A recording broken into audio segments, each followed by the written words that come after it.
छत्रपती संभाजीनगर हे शहर सुंदर आणि स्वच्छ दिसावं यासाठी महापालिका आयुक्त जी श्रीकांत यांनी अनधिकृत होर्डिंग विरोधात कारवाई करण्यास सुरुवात केलेली आहे। यामध्ये त्यांनी एक महत्त्वपूर्ण बैठक घेतली आणि या बैठकीसाठी याचिकाकर्ते शहर सुंदर राहावं, शहरातील अनधिकृत होर्डिंग्स काढण्यात यावे यासाठी याचिका दाखल करण्यात आलेली आहे। तर या याचिकाकर्त्या भारती भांडेकर कुलकर्णी यांना देखील त्यांनी बैठकीसाठी बोलावलं होतं आणि या बैठकीनंतर शहरातील अनधिकृत होर्डिंग्स काढण्याचे आदेश जी श्रीकांत यांनी दिलेले, त्यासोबतच महापुरुषांचे होर्डिंग्स असतील तेव्हा ते काढताना काळजी घेतली पाहिजे।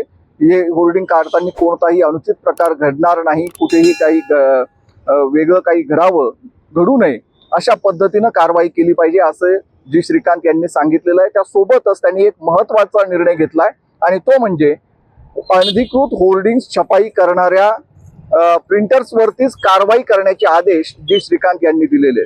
त्यामुळं शहरामधील विविध ठिकाणी जे प्रिंटर्स आहेत त्यांचं धाबं दणाणलेलं आहे। नेमकं त्यांच्यावरती काय कारवाई होणार, कशा प्रकारे कोणतं होर्डिंग अधिकृत आहे आणि कोणतं होर्डिंग हे अनधिकृत आहे हे त्यांनी कसं ओळखावं हा देखील नवा प्रश्न निर्माण झालेला आहे। आणि अनधिकृत होर्डिंग्स हे शहरात लागल्यानंतर ते काढण्याची जबाबदारी महापालिकेवर येऊन पडते। ते काढण्यासाठी महापालिका आता योग्य पद्धतीनं नियोजन करणार आहे। महापुरुषांचा, महामानवांचा होर्डिंग्स असतील तर त्याचा काही अवमान होणार नाही याची देखील काळजी आता महापालिकेला घ्यावी लागणार आहे। त्यासोबतच जे अनधिकृत होर्डिंग छापणार आहेत त्यांच्यावरती कारवाई केली जाणार असल्यामुळं त्यांचं देखील आता व्यवसायावरती देखील गंडांतर येण्याची शक्यता निर्माण झालेली आहे। छत्रपती संभाजीनगरहून मी उन्मेष खंडाळे, MyMahanagarLive.com।